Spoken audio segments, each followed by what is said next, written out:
Hello everyone and welcome to today's video. I'm Emmanuel, I'm a member of PMDG SEC team and a real-life Boeing 737 pilot. In today's tutorial we are going to discuss the go-around procedure.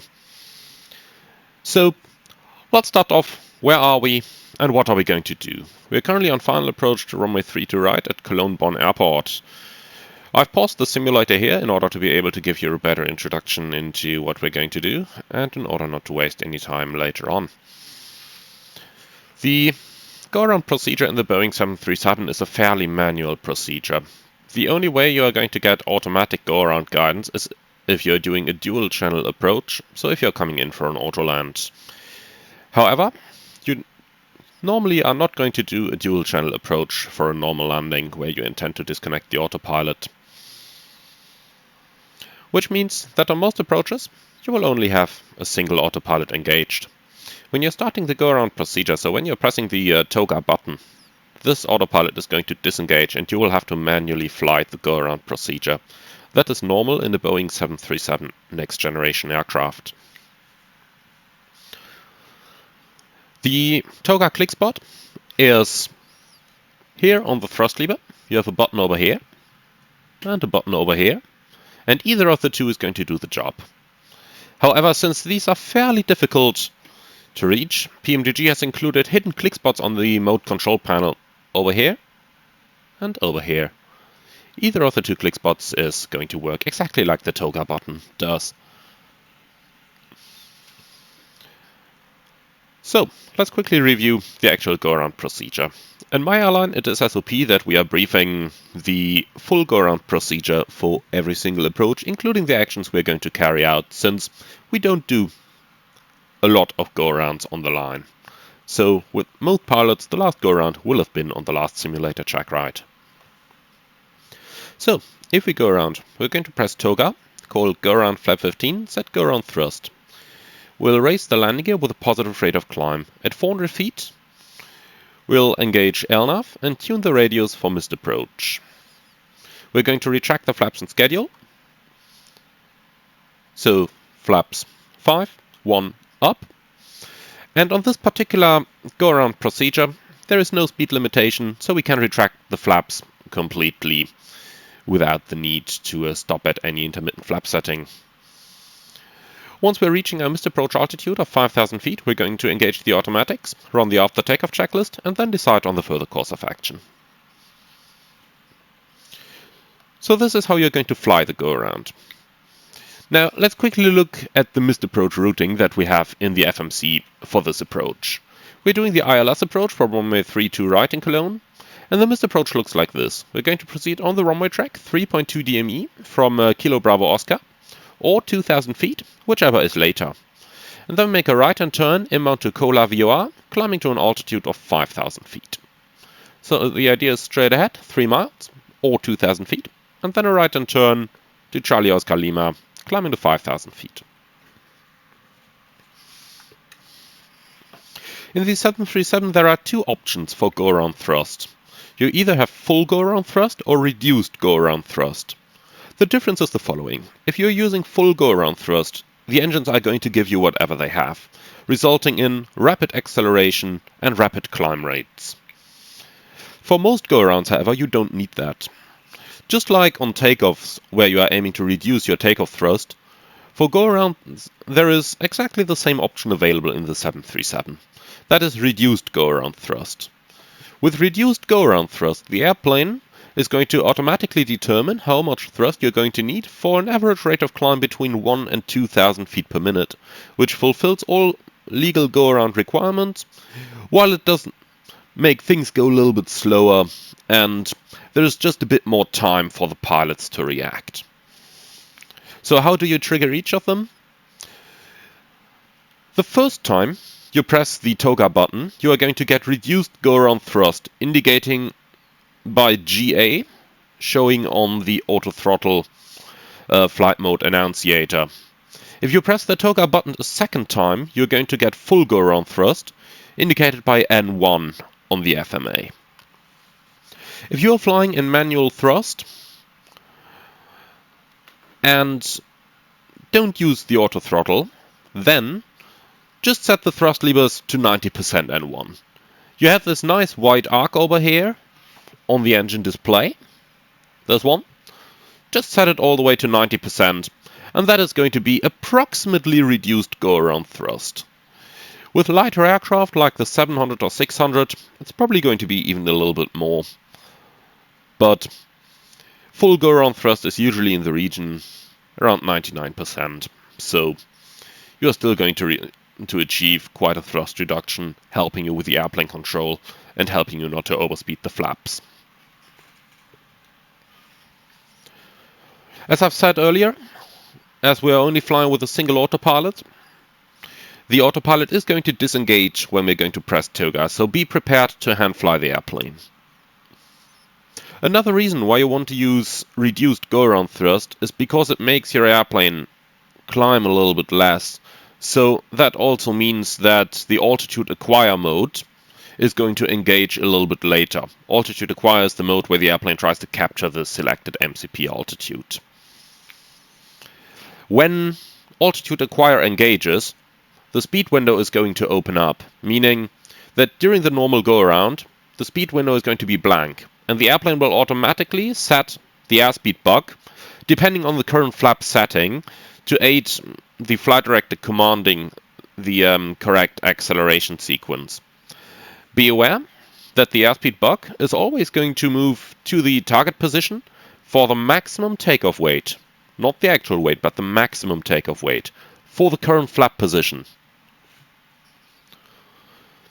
If you now enter altitude acquire and the speed window opens up, that means that the airspeed bug is going to change where it was during this acceleration sequence, and therefore the flight director is going to command you to pitch for that airspeed.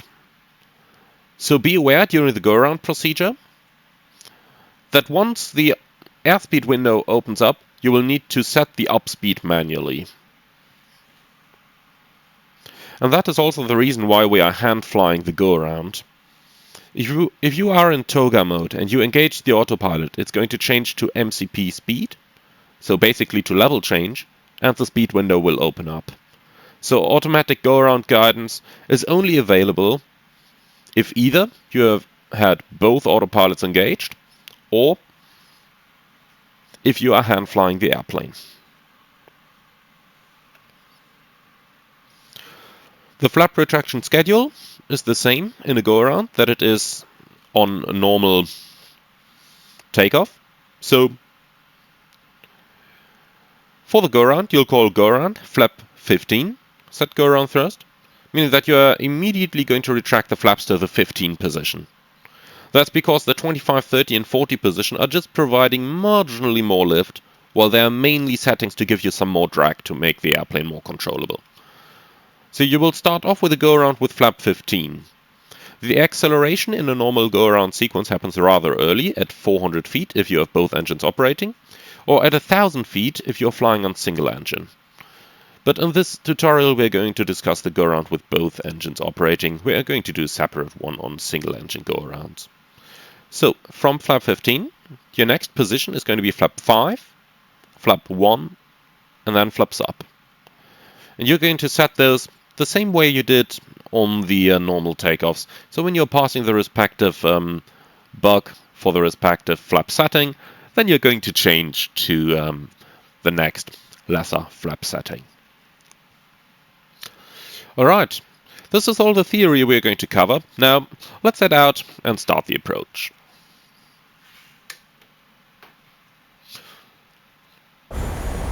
Unpausing the simulator.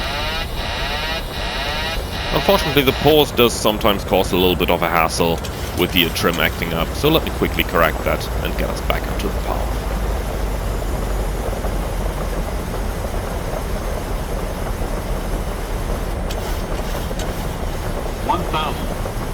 Checked.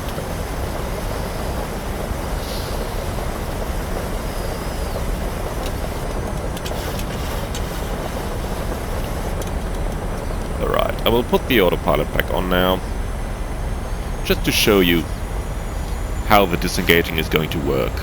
Terrain.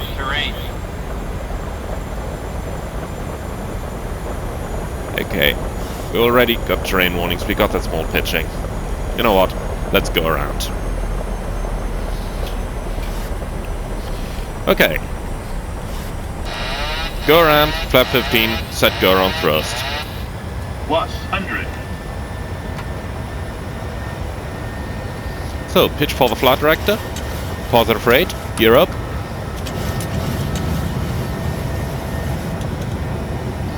L now. Flaps 5.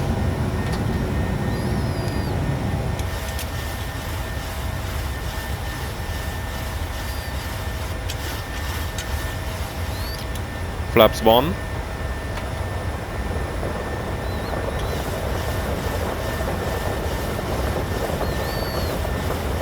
Tune the radios for missed approach.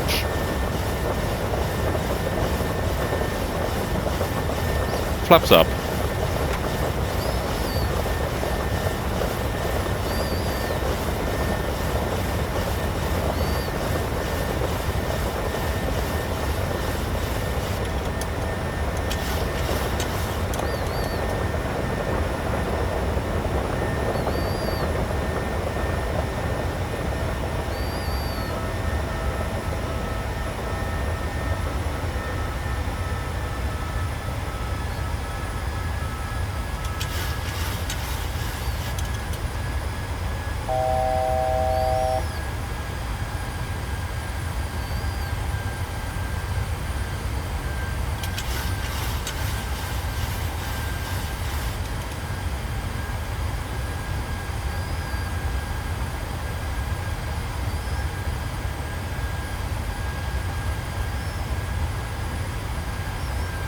Altitude acquire. See how the speed window has opened now.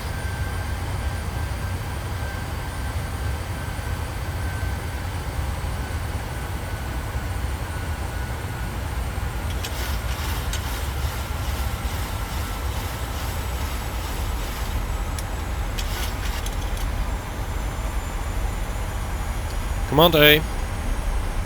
After takeoff checklist.